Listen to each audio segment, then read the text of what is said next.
Electrophilic substitution क्या होता है, न्यूक्लियोफिलिक सब्स्टिट्यूशन क्या होता है, एलिमिनेशन रिएक्शन क्या होता है। तो आप लोगों ने थोड़ा सा कंसिडर किया इस बारे में, देखा आप लोगों ने, कोशिश किया?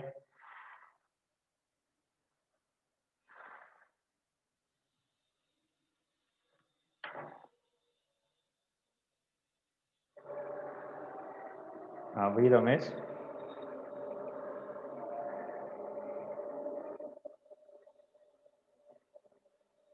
चलो बोलने का मन नहीं आया थी आप लोगों का, हाँ? चलो स्टार्ट करते हैं। पॉलीन्यूक्लियर हाइड्रो, मैंने आपको बताया था basically it is made of with hydrogen and carbon only, ठीक है। And it has more than two nucleus aromatic compounds like benzene, है ना। तो यहाँ पे बेंजीन का मैंने आपको बताया था, बेंजीन का एग्जांपल दिया था कि यहाँ पे दो से ज़्यादा हो सकता है आपके बेंजीन। एंड आपको मैंने बताया था कि यहाँ पे एरोमेटिक कंपाउंड का फ्यूजन होगा, ठीक है। मीन्स आपके जरूरी नहीं कि वहाँ पे बेंजीन का ही फ्यूजन हो, बट मोस्ट प्रोबेबिलिटी जो होता है आपका बेंजीन ही होगा। अगर पोली जैसे आपके यहाँ पे सिलेबस में जो आपके मेंशन है, नेप्थलीन है, एंथ्रासीन है, एंड और आपका एक फिनेमथ्रिन है, ठीक है। तो बेसिकली इनके पास तो आपके पास एरोमेटिक कंपाउंड मिल जाएंगे। जैसे आप जैसे नॉन बेंजोइट में कंपाउंड में जाओगे तो वहाँ पे आपको एरोमेटिक कंपाउंड मीन्स बेंजेट जो आपका बेंजीन है वो डेरिवेटिव मॉडिफाइड मिलेगा आपको, ठीक है। 7 मेंबर आपको एजिलिन मिलेगा आपको, ठीक है। एंड 5 मेंबर आपको कंपाउंड वहाँ पे फ्यूज्ड मिलेगा। तो आपको इन जनरल भी बात करना है, ठीक है। तो इन जनरली ये मेड अप होता है आपका फ्यूज्ड और फ्यूज्ड बेंजीन रिंग, ठीक है। एंड मैं आपको बताया था कि ये कार्बन और हाइड्रोजन दोनों दो चीज से मेड अप होता है, और ये हमें यही पढ़ना है हमें सिलेबस में। यहाँ पे लिख रखा है हाइड्रोकार्बन, हाइड्रोजन विथ कार्बन, ठीक है। प्रॉपर्टीज मैंने आपको बताया था कि इसकी प्रॉपर्टीज क्या मैंने आपको बताया था कि वाटर रेजिस्ट करता है ये, है ना। हाइड्रोफोबिया शो अप करता है, लिपोफिलिसिटी शो करता है ये, ठीक है। मीन्स ये लिपिड सोलुबल है, मीन्स आपका ऑर्गेनिक कंपाउंड जैसे आपका बेंजीन है, टोल्यून है, ठीक है, जो कि हाईली नॉन पोलर कंपाउंड है, वहाँ पे सोलुबल हो जाएगा, ठीक है। And 10 to persist in environment में आपको बताया था कि ये काफ़ी टाइम तक स्टे करता है आपका गैसियस स्टेट में, ठीक है, due to their high volatility. तो इसकी वोलेटिलिटी बहुत ज़्यादा होता है, इस वजह से ये प्रोसेस करता है। सेकंड मैंने आपको बताया कि इसका मोलिकुलर वेट जितना कम होगा, लेस देन अगर 5 डेल्टन होगा इसका मोलिकुलर वेट, देन ये वाटर में थोड़ा सा सॉल्युबल होगा। मीन्स यहाँ पे आप ये कह सकते हो थ्रोली सॉल्युबल, ठीक है। एंड सपोज आपका मोलिकुलर वेट अगर इंक्रीज जैसे जैसे इंक्रीज होगा, मीन्स नंबर ऑफ आपका फ्यूज्ड कंपाउंड इंक्रीज होगा। बेंजीन जैसे आपको पता है नेप्थलीन में आपका 2 रिंग फ्यूज्ड होता है, फिनेमथ्रीन में आपका 3 रिंग फ्यूज्ड होता है, और एंथ्रासीन में भी आपका 3 रिंग फ्यूज्ड होता है। तो जैसे जैसे आपका रिंग का क्वांटिटी बढ़ेगा, मीन्स इसका सब्स्टिट्यूशन बढ़ेगा और एल्काइलेशन बढ़ेगा, वैसे वैसे इसका मोलिकुलर मास भी इंक्रीज होगा। जैसे इसका मोलिकुलर मास इंक्रीज होगा वैसे इसकी सॉल्युबिलिटी डिक्रीज होती जाएगी वाटर में। एक water plus aqueous solution, aqueous solution जो वाटर कंटेनिंग सॉल्यूशंस है, ठीक है। ये आपने पढ़ा होगा आपने आयरन सल्फेट, ठीक है, वहाँ पे आपका मॉइस्चर या वाटर कंटेनिंग होता है, उसका भी एक सोल्यूशन फॉर्म आता है, तो वो हम एक्वस सॉल्यूशन ही कहते हैं उसे भी। देन वहाँ पे सोल्युबिलिटी भी वहाँ पे कम होते जाएगी जैसे जैसे मोलिकुलर वेट इंक्रीज होगा।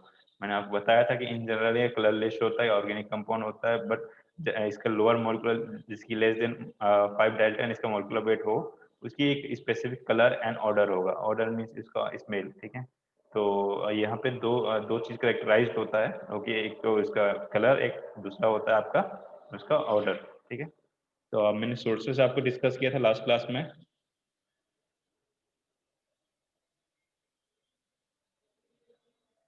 सोर्सेज मैंने आपको डिस्कस किया लास्ट क्लास में, ठीक है।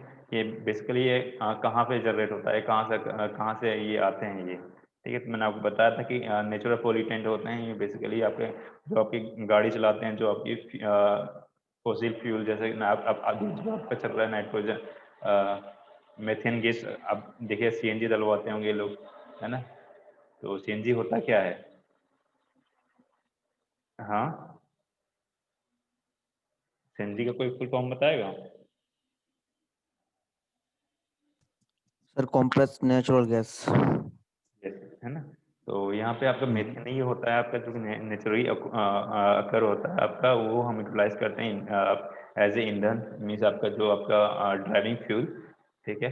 तो यहाँ पे जो फोसिल फ्यूल है आपको चाहे आग लगाते हो, जैसे इन जनरल आपको बताया था, पराली का एग्जांपल दिया था। पराली जो आपकी हरियाणा और इस साइड आपका पंजाब की साइड में आग लगाते हैं, वो भी एक वुड है, ये सारे के सारे आते तो प्लांट में ही हैं, ठीक है? तो नेचुरल डाइजेस्टर भी कह सकते हो इन्हें, ठीक है? तो ये सब आग लगाने के बाद जो आपका जो स्मोक निकलता है ब्लैक कलर का टाफ टाइप का, ये उसमें जनरली ये मिलता है आपको, ठीक है? तो ये हमारे नेचर के हमारे हेल्थ के लिए दोनों के लिए हार्मफुल है। मैंने आपको बताया था कि आपके सराउंडिंग में अगर कोई आके टायर वायर जला रहा है या कचड़े-वचड़े जला रहे हैं, तो आप उसे रोक सकते हो ताकि आप भी सेफ रहोगे, ठीक है? इसके इफ़ेक्ट मैं आपको बताऊँगा, ठीक है? एंड मैं आपको बताया था कि आपका जैसे आपके पेड़ जंगलों में आग लग जाता है, मीन्स नेचुरल में जहाँ भी आपके नेचुरल मैटर्स हैं, जैसे आपका प्लांट हो या फिर आपका फ्यूल्स हो, जो आपके नेचुरली गैस हो, ठीक है? और आपके अदर्स लाइक एनिमल को अगर सपोज़ हम रोस्टेड कराते हैं, मीन्स आपके आग में हम उसे जला रहे हैं, तो वहाँ से भी आपके रिलीज़ होता है आपके, ठीक है? एंड अब हाई टेम्परेचर में हम एनिमल बॉडी को डिकम्पोज़ करते हैं, तब वहाँ भी ये निकलता है बच्चे वहाँ से कुछ अमाउंट, ये ह्यूमन बीइंग के पास भी कुछ अमाउंट में रहता है ये, ठीक है?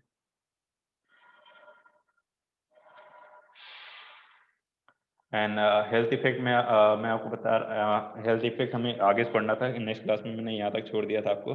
हेल्थ इफ़ेक्ट में आपको मैंने बताया था कि ये जो है जेनेटिकली इम्पैक्ट करता है, आपके डीएनए मॉडिफ़ाई करता है, आपके आरएनए को इम्पैक्ट करता है, ठीक है? मीन्स ये आपका जो आपका जेनेटिकली मटेरियल है जो आपके, ठीक है? इन्हें इम्पैक्ट करता है ये, हाईली ससेप्टिबल होता है मॉडिफ़ाई करने के लिए। नेक्स्ट चीज़ मैंने आपको बताया था कि ये जो होता है आपका परसेप्शन होता है environment and then over time इसकी जो स्टेबिलिटी होता है एनवायरनमेंट में गैसियस स्टेट में काफ़ी ज़्यादा स्टेबल होता है क्योंकि इसकी वोलेटिलिटी ज़्यादा होता है। मेल्टिंग पॉइंट इसका अप्रॉक्स 80 के अप्रॉक्स होता है एंड बॉइलिंग पॉइंट आपका मोर देन 200 होता है। तो इस वजह से ये काफ़ी टाइम तक स्टे करता है आपके एनवायरनमेंट में, ठीक है? एंड मैंने आपको बताया था कि एक एक्वेटिक प्लांट में आपका इम्पैक्टफुल मीन्स उसके लिए भी ये तो हार्मफुल है ना, एक्वेटिक प्लांट की वो भी एनिमल ही होते हैं, ठीक है? मैंने आपको बताया था कि प्रीनेटल आपका जो फीटस होता है आपकी, मैंने बताया था कि वहाँ टेराटोजेनिक कॉज करता है। टेराटोजेनिक मैंने आपको बताया था एबनॉर्मलिटीज, किसी का हाथ गायब हो जाता है, किसी का पैर गायब हो जाता है, तो बच्चे ऐसे पैदा होते हैं। तो अगर सपोज ज़्यादा एक्सपोजर हो जाएगा प्रेग्नेंट लेडी पे, देन ये हो सकता है सपोज, है ना? एंड अदर इम्पैक्ट फैक्टर मैंने बताया था कि ब्रेन पे इफेक्ट करता है, कॉज करता है लोअर आईक्यू लेवल, ठीक है? नेक्स्ट मैंने आपको बताया था कि चाइल्डहुड में अस्थमा, अब जनरली आपने देखा होगा कि बच्चे जो होते हैं 10 साल के होते हैं, 12 साल के होते हैं, उन्हें अस्थमा होता है। तो आप लोगों ने अपने फैमिली मेंबर में देखा होगा या फिर कहीं अपने सराउंडिंग में, ये ऐसे होता है, बच्चों में भी आपको अस्थमा होता है। उसका रीज़न यही है बच्चे की अगर सपोज़ जो चूल्हे से, तभी हम बोलते हैं ना चूल्हे से आग नहीं लगाना है, मतलब खाना नहीं बनाना है आपको। क्यों बोलते हैं? क्योंकि वहाँ पे आपका आप लकड़ी जलाते हो, वुड जलाते हो, तो जो वुड है बच्चे, वहाँ से आपका जो स्मोक निकलता है उसमें बहुत ज़्यादा कंटेंट होता है पॉलीन्यूक्लियर एरोमेटिक हाइड्रोजन, ठीक है? तो ये इसकी जो परसेंटेज होता है बहुत ज़्यादा होता है वहाँ पे, तो डायरेक्टली एक्सपोज़र होता है प्रेग्नेंट लेडी वहाँ पे, ठीक है? तो ये कॉज़ हो सकता है। तो ट्राई कीजिएगा आपके आस-पास हो अगर कोई लेडी हो, प्रेग्नेंट लेडी, तो आप उसे भी अवेयर कर सकते हो इस बारे में, ठीक है? नेक्स्ट बताया था कि ब्रीदिंग में आपका आपको पता है कि दिल्ली में अभी स्मोकी एरिया होता है और उसका दूसरा रीज़न यही है कि आग लगाते हैं सराउंडिंग में पराली-वराली का, ठीक है? मीन्स आपके वुड का, ठीक है? तो ये आपका जो स्मोक होता है वो काफ़ी टाइम तक स्टे करता है क्योंकि वहाँ पे आपका जो फ्लो ऑफ एयर है बच्चे, एयर की स्पीड बहुत कम होता है। एयर के अप्रॉक्सिमेटली 6-8 चलता है आपका पर आवर, जो आपका किलोमीटर स्पीड होता है ना, एक एयर फ्लो का आपका स्पीड होता है एनवायरनमेंट में। तो वो जो फ्लो होता है बड़ा स्लो होता है और जिसकी वजह से ये और ज़्यादा स्टे करता है काफ़ी टाइम तक। तो आपने देखा होगा कि जैसे आप आँख ओपन करते हो तो आँख को भी थोड़ा-सा आपको सेंसिटाइज़ेशन होगा, बर्निंग सेंसेशन होता है आपकी आँखों में, है ना? एंड आपका इरिटेशन होगा सपोज़ आप ब्रीथिंग लोगे तो, अगर सपोज़ ज़्यादा अमाउंट में ये प्रेज़ेंट रहेगा एयर में, जैसे आपके दिल्ली में जनरली कॉज़ होता ही होता है आपके, ये हर साल का इश्यू है होता है। इवन आपके दिवाली में होता है, ठीक है? तो दिवाली पटाखे में भी इससे निकलता है हमसे, तो बड़ा इम्पोर्टेंस है ये, आपको हर जगह मिलेगा ये, हर एक चीज़ में मिलेगा आपको, ठीक है? कुछ इसका एडवांटेज है, लेकिन इसका डिसएडवांटेज बहुत ज़्यादा है, ठीक है? तो इसका अभी भी हमारे पास प्रॉपर वे में इसका ट्रीटमेंट नहीं है और ना हमें पता है इसके बारे में कि हम इसकी क्या ट्रीटमेंट दे सकते हैं इसके इफ़ेक्ट के बारे में, या हम इसे कैसे स्लो डाउन या लो डाउन कर सकें, ठीक है? तो ये चीज़ें हैं, आपको ये अवेयरनेस ही आपका एक मेजर इसका थेरेपी है और आपको ये पता होना है कि आपकी सराउंडिंग में ये सब हो तो नहीं रहा है, तो आप उसे रोक सकते हो और आप सेफ रह सकते हो। ब्रीथिंग भी आप ले सकते हो। सेकंड चीज़ यहाँ पे एक सिगरेट स्मोकिंग की वर्ड होगा कहीं पर यहाँ पे। स्मोकिंग का भी मैंने आपको एग्जांपल दिया था, आस-पास आपके सराउंडिंग में कोई स्मोकिंग कर रहा है और आपको आपको आप नहीं करते, देन आप उसे रोक सकते हो वहाँ पे। क्योंकि स्मोकिंग में भी आपको पता है कि जो स्मोक का जो मटेरियल होता है वही प्लांट का पत्ता ही होता है, वो लीफ होता है जो कि क्रूड होता है वो, ठीक है? तो वो जो है अल्टीमेटली एक वुड होता है जो कि जब आप उसे फ्लेम आग लगाते हो, बच्चे लाइट ऑफ करते हो, तो वहाँ से भी स्मोक निकलता है, जहाँ पे आपका पॉलीन्यूक्लियर एरोमेटिक हाइड्रोकार्बन आपको मिलेगा ही मिलेगा। तो आप ये चीज़ें आप अवेयर कर सकते हो। आपको सेकंड चीज़ आपका जो सबसे मेजर इम्पैक्ट होता है वो आपको कार्सिनोजेनिसिटी इसका, ठीक है? कार्सिनोजेनिक होता है काफ़ी ज़्यादा, ये कैंसर कॉज़ कर सकता है आपके, ठीक है? थ्रू आपके जो एयरवेज़ हैं, मीन्स आपके ट्रेकिया हो गया, है ना? ब्रोंकियाई हो गया आपका, ठीक है? एंड आपके नोज़ हो गया, इस एरिया पे ज़्यादा इम्पैक्ट करता है आपके, ये डायरेक्ट कॉन्टैक्ट में रहता है एयर के, ठीक है? तो ये कार्सिनोजेनिक होता है, ये तो आपको पहले ही पता चल गया होगा। सेकेंड, म्यूटेशन आपको बताया था कि ये जेनेटिकली इम्पैक्ट करता है, तो म्यूटेशन कॉज़ हो सकता है, पॉसिबिलिटी इसकी भी है, ठीक है? एंड थर्ड चीज़, एक एक चीज़ और है बच्चे, जो आपका ये पॉलीन्यूक्लियर कॉज़ करता है, वो आपका ना स्किन को काफ़ी ज़्यादा ससेप्टिबल कर देता है लाइट के लिए। स्किन कैंसर के चांसेस इंक्रीज़ हो जाता है। मीन्स सपोज़ आप उस एरिया पे रहते हो जहाँ पे high amount of polynuclear hydrocarbon exist कर रहा है, और वहाँ पे आपके जो आपकी स्किन है बच्चे, उसे लाइट के लिए ना ज़्यादा सेंसिटाइज़ कर देता है वो। मीन्स सपोज़ आप लाइट के एक्सपोज़र में जाते हो, सनलाइट के एक्सपोज़र में, देन आप ससेप्टिबल हो जाते हो कार्सिनोजेनिक अपीयरेंस के लिए, ठीक है? तो ये चीज़ें हैं, तो आपको अवेयर रखना है ये चीज़ों के लिए। समझ में आ गया होगा आई थिंक ये चीज़ें। आगे चलूँ मैं क्लासिफ़िकेशन में? Yes sir. ये क्लासिफिकेशन हम दो चीज़ में इसे मेजरली क्लासिफाई कर सकते हैं। एक बेंजीनॉइड्स में, एक नॉन बेंजीनॉइड्स में। बेंजीनॉइड जो होता है एज सिमिलर होता है आपका एरोमेटिक बेंजीन के, ठीक है?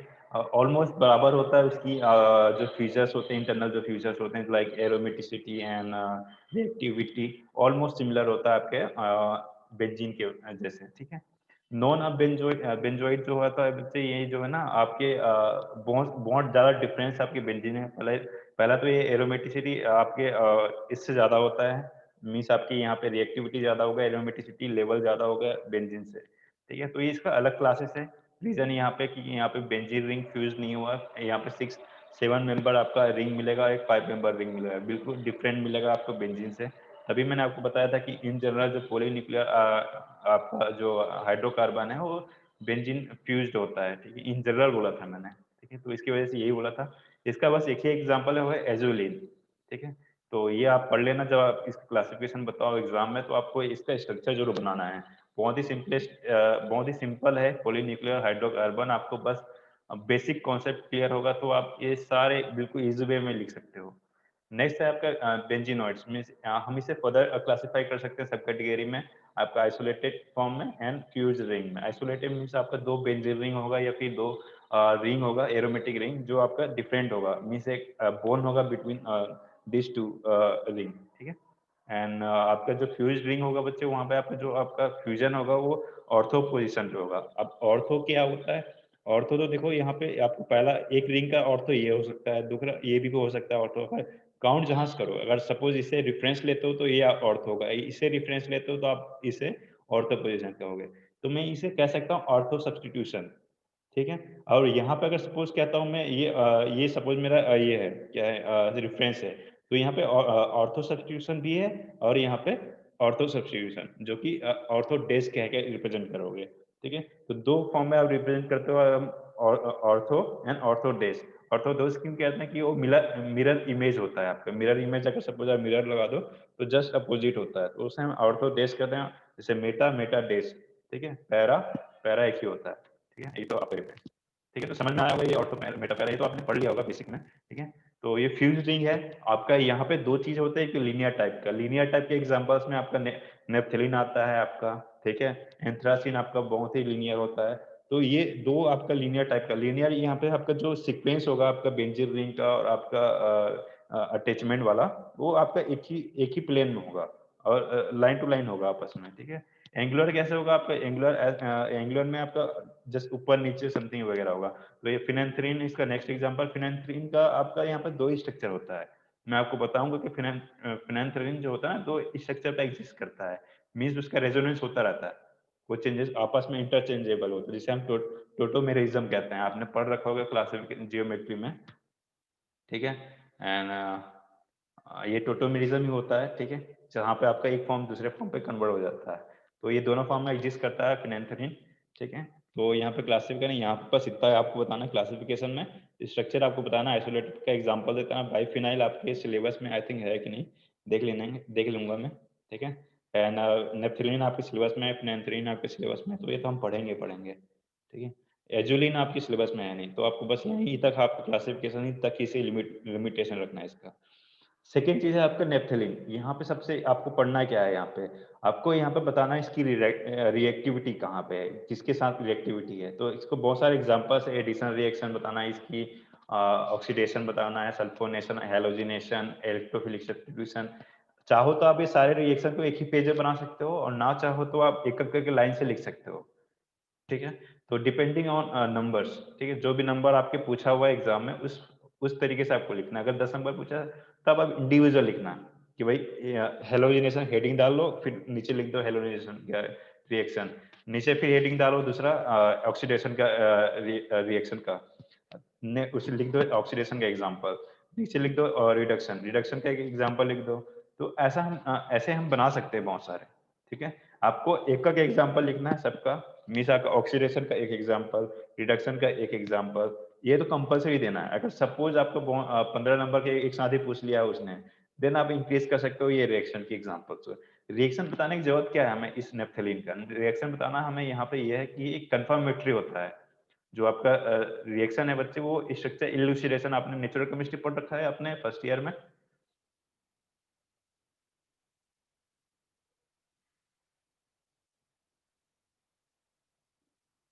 रमेश, लकी,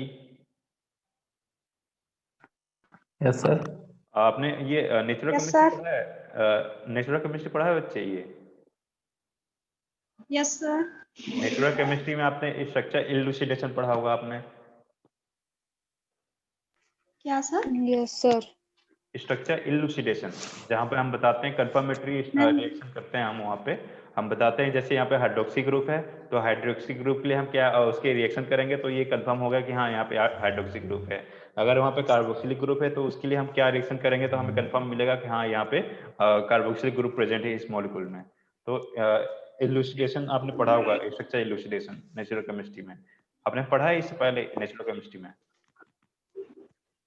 नहीं सर। ओके, सिलेबस में नहीं है ना आपके नेचुरल केमिस्ट्री इससे पहले प्रीवियस सेक्शन में? नहीं। नहीं ठीक, सर। No sir. नहीं आपको सर। पढ़ोगे आप उसे, ये चीज को फिर नेक्स्ट चीज है आपका मेडिसिनल केमिस्ट्री में आपने सार पढ़ा है, structure activity relationship. Next semester में आएगी medicinal chemistry. Medicinal chemistry start नहीं हुआ है आप लोगों का? नहीं Yes, सर, sir. अगले सेम में है। चलिए, तो फिर बड़ा मेहनत करना पड़ेगा आप लोगों को, थोड़ा सा मेहनत करिएगा, ठीक है। बाकी मैं आपको समझाता हूँ। देखो यहाँ पे आपके सिलेबस में मेंशन है रिएक्शन प्लस सिंथेसिस। सिंथेसिस आपको बताना है, ठीक है। सिंथेसिस तो आपको प्रिपरेशन बताना है, कैसे आप इसे प्रिपेयर करोगे, किस वे में प्रिपेयर करोगे। तो आपको 2 सिंथेसिस याद करना है, 2 मेथड याद करना मीन्स, ठीक है। मैंने आपको यहाँ पे 2 से ज्यादा ही लिखा होगा, ठीक है, तो आप 2 ही पढ़ना है आपको, ठीक है।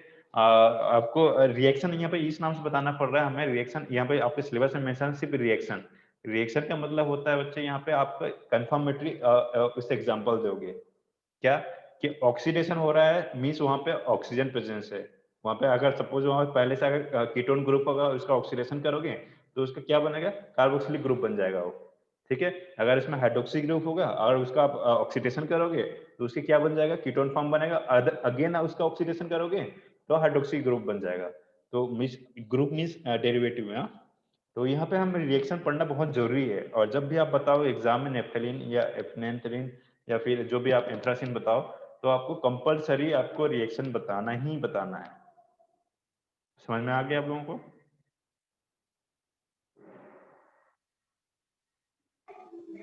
इंपॉर्टेंस समझ में आया क्या यस सर। करना है, इंपॉर्टेंस क्या है रिएक्शन बताने का?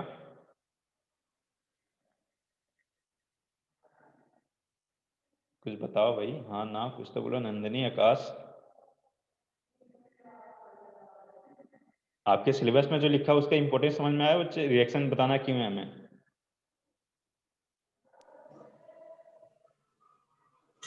नो सर, एक बार रिपीट कर दूँ? यार तुम सोते हो क्या आकाश? देखो यार, सोना नहीं है, अभी खाने वाने का टाइम है, मुझे पता है, लेकिन देखो आपके सिलेबस में मेंशन है 2 चीज, सिंथेसिस जो कि आपको बताना कि सिंथेसिस कैसे आप इसे ऑब्टेन करोगे। नेक्स्ट आपको रिएक्शन पूछा है आपके सिलेबस में। रिएक्शन का मतलब होता है आपको यहाँ पे कंफर्मेशन देना है उस चीज को, कंफर्मेटरी होता है जिसको हम कहते हैं स्ट्रक्चर इलुसिडेशन या सार मीन्स स्ट्रक्चर एक्टिविटी रिलेशनशिप। आपको बताना है कि वहां पे जस्टिफाई करना है। रिएक्शन का मतलब होता है वहां पे जस्टिफिकेशन देना कि आपके नेफ्थलीन में क्या क्या पॉसिबिलिटीज हैं। ठीक है, ओके सर। तो आपको एग्जाम में अगर नेफ्थलीन पूछा है, देन आपको उसकी अगर पूछा है सिंथेसिस और रिएक्शन, देन आपको सारे रिएक्शन बताना है उसके। ऑक्सीडेशन में क्या बनेगा, अगर सपोज अगर हम रिडक्शन करते हैं तो क्या बनेगा उसका, ठीक है। और आपका और क्या है, हेलोजिनेशन कर रहे हैं तो क्या बनेगा उसका, सल्फोनेशन करेंगे तो क्या होगा, नाइट्रेशन करेंगे तो क्या होगा। बहुत ही सिंपल है, बस आपको रीजेंट याद करना है। जो रिएक्टिंग रीजेंट है ना, आपको वो याद करना है। जैसे आप नाइट्रेशन करना है तो नाइट्रिक एसिड यूटिलाइज करना है, nitric acid sulphuric acid. Oxidation करना है तो केएमएनओ यूटिलाइज करना है और क्रोमियम ऑक्साइड यूटिलाइज करना है। क्रोमियम ऑक्साइड की जगह हम हाइड्रोजन क्रोमियम ऑक्साइड यूज कर सकते हैं, ठीक है। Potassium di chromium oxide utilize कर सकते हैं। तो ये आपको रीजेंट, जो आपका रिएक्टिंग रीजेंट है, ये आपको कंपलसरी आपको रट डालना है। बिल्कुल एक बार रटना है आपको, पूरे सारा आपका सिलेबस इजी हो जाएगा आपका। इन सारे में पढ़ना है आपको यही चीजें, ठीक है। तो मैं स्टार्ट करता हूँ। नेफ्थलीन आपको मैंने बताया एरोमेटिसिटी में, आपको हकल्स रूल बताया था। हकल्स रूल में क्या होता है आपको पता है कि 4n+2 पाई होता है। पाई मीन्स यहाँ पे नंबर ऑफ इलेक्ट्रॉन्स, ठीक है, इन पाई बॉन्ड। तो आपको यहाँ पे अगर सपोज यहाँ पे अगर हम हकल्स रूल का फॉर्मूला पुट करते हैं तो आपको पता है यहाँ पे नंबर ऑफ रिंग कितना है, 2। मिस एन जो होता है यहाँ पे जो हकल्स रूल में, देखो यार थोड़ा हकल्स पढ़ लिया ना आप लोगों ने?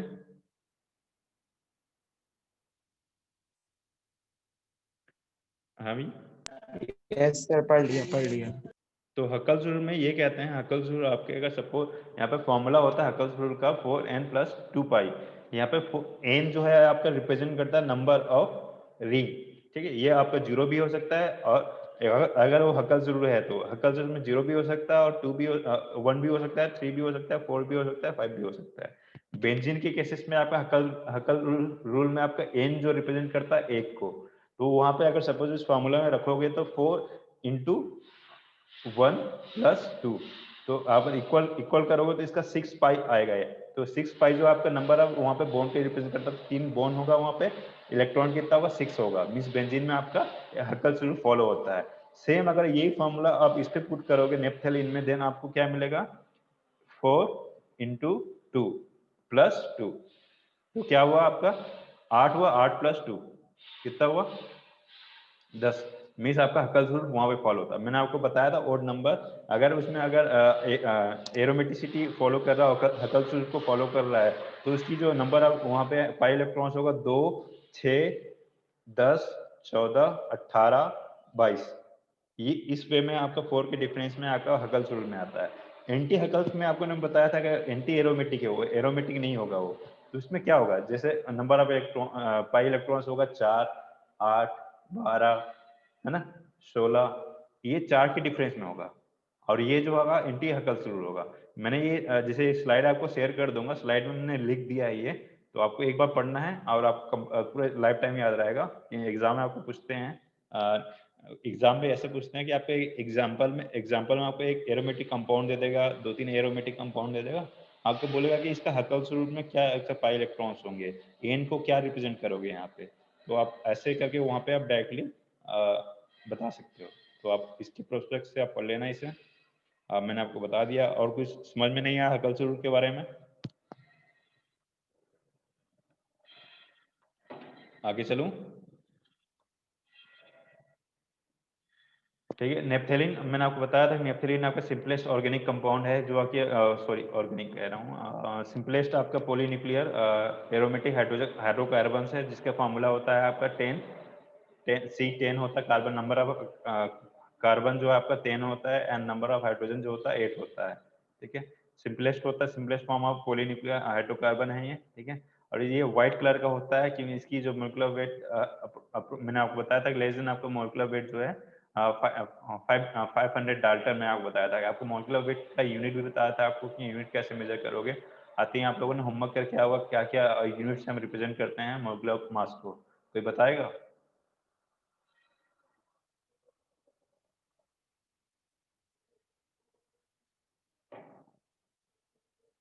सारे सो गए क्या?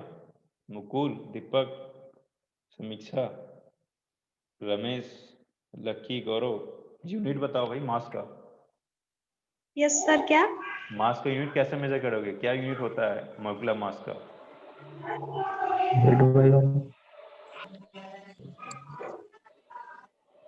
मोलिकुलर मास का यूनिट क्या होता है आपका? गूगल मत करना, जिसे पता नहीं है प्लीज आप बोल देना, ना बोलो, ठीक है। एक तो मैंने बताया डाल्टन, इसके अलावा क्या आपको होमवर्क दिया था ना मैंने, सर्च करना था आपको यार।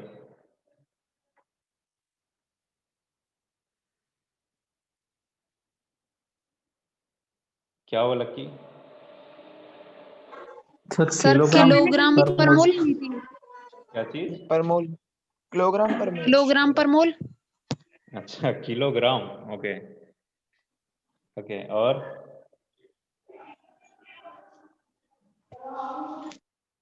बस लकी? सर पता नहीं। ओके, तो किलोग्राम नहीं होता किलोग्राम में तो कोई होता है नहीं, सबकी मॉलिक्यूलर वेट ग्राम पर मोल्स होता है, ठीक है। नेक्स्ट हम जो हम मेजर करते हैं, एंड सेकेंड वन जो हम मेजर करते हैं आपके डाल्टन, डाल्टन जो होता है आपके स्टैंडर्ड वैल्यू होता है। आप आगे जाके पढ़ोगे आपके फोर्थ ईयर में पढ़ोगे आप लिबस्किन का रूल। लिबस्किन रूल जो होता है आपका यही चीज बताता है कि कौन सा मॉलिक्यूल जो है एज ए मेडिसिन यूटिलाइज कर सकते हैं और कौन सा मॉलिक्यूल को हम यूटिलाइज नहीं करेंगे एज ए मेडिसिन। हम तो कोई भी स्ट्रक्चर बना के दे दूंगा मैं आपको, इससे तुरंत पता चलेगा कि दवाई है। दवाई वही होगा जो लिबस्किन रूल को फॉलो करता है। लिबस्किन रूल जो होता है 5 उसका पॉइंट्स हैं, पांचों पॉइंट्स आपको पढ़ना है। लिबस्किन का पहला रूल यही कहता है कि मॉलिक्यूलर वेट जो होता है लेस देन 500 होना चाहिए, तभी वो एज ए मेडिसिन काउंट होगा, ठीक है। तो ये आप लिबस्किन रूल जो है फोर्थ ईयर में पढ़ोगे, तो ये बड़ा इंपॉर्टेंट रूल है, ये आपके जीपीएट में पूछता है बेस एग्जाम में, एंड नेट के एग्जाम दोगे तो भी पूछता है ये, ठीक है। तो ये पढ़ लेना आप लोग, ठीक है। एंड मैं आपको बताया कि इसका जो मैंने बता दिया कि नेप्थलीन जो है आपका सेम एज ए इसका सिंपलेस्ट पॉलीन्यूक्लियर हाइड्रोकार्बन्स होते हैं, ठीक है। एंड इसका जो मॉलिक्यूलर फार्मूला होता है C10H8 होता है आपका, और यहाँ पे दो बेंजीन रिंग फ्यूज्ड होता है आपस में, ऑर्थो पोजीशन पे सब्स्टिट्यूशन होता है, ठीक है। एंड इसका नेमिंग में आप बता, नेप्थल एक फ्रैक्शन होता है जो हम डिस्टिलेशन से निकालते हैं। डिस्टिलेशन कोल डार्क जो आता है आपका, जो जमीन से निकालते हैं ना तेल या फिर समंदर के नीचे से, तो बिल्कुल डार्क काले होते हैं बिल्कुल, वहां से आप डिस्टिलेशन से आप उसे सेपरेट आउट करोगे वोलेटाइल के फॉर्म में, फिर उसे कूल करोगे तो आपको एक सॉलिड के फॉर्म में मिल जाएगा नेप्थल। नेप्था जो होता है उससे हम ये डिराइव किए हुए नेप्थलीन का वर्ड, ठीक है। इसका स्ट्रक्चर यहाँ पे काउंटिंग आपके जो नॉर्मली जो आप एरोमेटिक काउंट करते हो वहां पे यहीं पर है, ठीक है। काउंटिंग में आप देखो यहाँ पे 1 2 3 4 लिखा हुआ है, 4 के बाद देखो मैंने ये वाला जॉइंट को मैंने काउंट नहीं किया है, फिर 5वां मैंने सीधा यहाँ पे आया है 5 6 7 8, फिर उसके बाद आओगे यहाँ पे 9 और उसके बाद 10, तो ये वाला जो कार्बन है वो 10वां में आएगा। तो इसमें कोई डाउट आ रहा है आपको, कुछ समझ में आ रहा है कि ये जानते हो ये सब चीजें? Yes sir. जानते हो ना ये सब चीजें? Yes sir. ठीक है, दिव्यांगा को पता है ना बच्चे, ये आकाश, नंदिनी, यस सर। है ना। तो हम जॉइंट में जो है ये हमें श्योर नहीं होता कि जॉइंट वाला इलेक्ट्रॉन जो है, अगर यहाँ पे जो कार्बन है आपका जॉइंट वाला, ये कार्बन कौन सा रिंग का है, इस वाले रिंग का कार्बन है कि इस वाले रिंग का कार्बन है, ये आपको नहीं पता, इवन मुझे भी नहीं पता। तो हमें वो स्किप करना होता है, जो कंटिन्यूसली में है वो हमें काउंट करना है। तो ये आपके एरोमेटिक आपका IUPAC आपने पढ़ रखा होगा, रूल्स पढ़ रखा होगा, जहाँ पे आपको नंबरिंग करना है और उसका नेमिंग करना है, तो इसके अकॉर्डिंग ही चल रहा है। लेकिन आपका जॉइंट वाला जो है यहाँ पे मिसकंफ्यूजन होता है, जो आप इसकी वजह से आप इसे स्किप करते हो और उसे काउंट करते हो सबसे लास्ट में। अगर सब सपोज यहाँ पे 4 रिंग होगा 5 रिंग होगा तो आपको जॉइंट छोड़ना ही पड़ेगा, ठीक है। मैं आपको यही वाला आपको फॉर्मेट मिलेगा सभी में, ठीक है, तो आपको प्लीज ये कंफ्यूज नहीं होना है, आपको नंबरिंग ऐसी करना है 1 2 3 4, उसके बाद फिर जॉइंट वाला जो इलेक्ट्रॉन्स है उसे आपको कार्बन है उसे छोड़ना है। क्यों? कि हमें पता नहीं कौन सा रिंग का कार्बन है, इस वाले रिंग का है कि उस वाले रिंग का है, तो हम उसे लास्टली काउंट करेंगे। ठीक है, तो ऐसे आपको काउंटिंग करना है। तो यहाँ पे नंबर ऑफ कार्बन जो है 10 है, नंबर ऑफ हाइड्रोजन कितना है 8 है, क्योंकि यहाँ पे दो कार्बन जो है आपका 4 बॉन्ड के साथ है। और यहाँ पे सभी का जो है आपका हाइब्रिडाइजेशन क्या है, कोई बताएगा हाइब्रिडाइजेशन इसका देखकर? बस देखकर मीन्स यहाँ पे स्ट्रक्चर देखकर, गूगल पे नहीं लिखना है। सर sp2 sp2 यस, तो यहाँ पे आपका जितना भी कार्बन है सबका sp2 हाइब्रिडाइजेशन है। ठीक है, और ये सारे के सारे पॉलीन्यूक्लियर हाइड्रोकार्बन में आपको मिलेगा, सारे के सारे में मिलेगा आपको sp2 हाइब्रिडाइजेशन, जो कि आपको इसका रेजोनेंस स्ट्रक्चर बनाओगे वहां पे ये पॉइंट लिखना है। ठीक है, नेपथलीन है, इसका आइसोलेशन बता दिया मैंने। आइसोलेशन कैसे होता है? आइसोलेशन होता है कोल्ड टार से। ठीक है, टार आपको कहाँ मिल जाएगा? आपको जनरली जो आपका क्रूड ऑयल होता है वहां से मिल जाएगा आपको। ठीक है, इसमें जो आपका परसेंटेज होता है आपका 6 to 10% इसका जो परसेंटेज होता है आपका नेपथलीन का वहाँ पे होता है। ठीक है, जो आपको आइसोलेट करना है डिस्टिलेशन प्रोसेस से। ठीक है, डिस्टिलेशन से क्या होता है कि हाई टेम्परेचर में आपको मैंने बताया था कि बॉईल करने लग जाता है आपके मोर देन 200 टेम्परेचर। जैसे आप इससे ज्यादा इंक्रीज करोगे तो वो गैसेज स्टेट पे आ जाता है। आपको पता है कि गैसेज स्टेट में ये स्टेट आपका नेपथलीन, तो आपको क्या करना है, उसे कूल डाउन करके आपको किचन में आइसोलेट कर लेना है। आइसोलेट करने के बाद उसे क्रिस्टलाइज हो जाएगा, वो सॉलिड फॉर्म में आपको मिल जाएगा। फिर उसे रिक्रिस्टलाइज कर सकते हैं प्यूरिफिकेशन के लिए, या फिर उसे आप सेंट्रीफिकेशन से आप आइसोलेट कर सकते हो। ठीक है, दो प्रोसेस, रिक्रिस्टलाइजेशन और सेंट्रीफिकेशन। तो सेंट्रीफिकेशन मोस्ट एफिशिएंट मेथड है जो आप यूटिलाइज कर सकते हो। सेकंड मैंने आपको बताया था कि this are melted and then the treated successfully. ठीक है, मैं वही चीज बता रहा हूँ बच्चे, जो आपका रिक्रिस्टलाइजेशन है। प्यूरिफिकेशन करना है तो आपको सल्फ्यूरिक एसिड से डायरेक्टली इसे ट्रीट कर देना है आपका एसिड से। उससे क्या होगा, जो आपका सल्फर कंटेनिंग इम्प्योरिटीज होगा वो रिमूव हो जाएगा। माइक किसका ऑन है?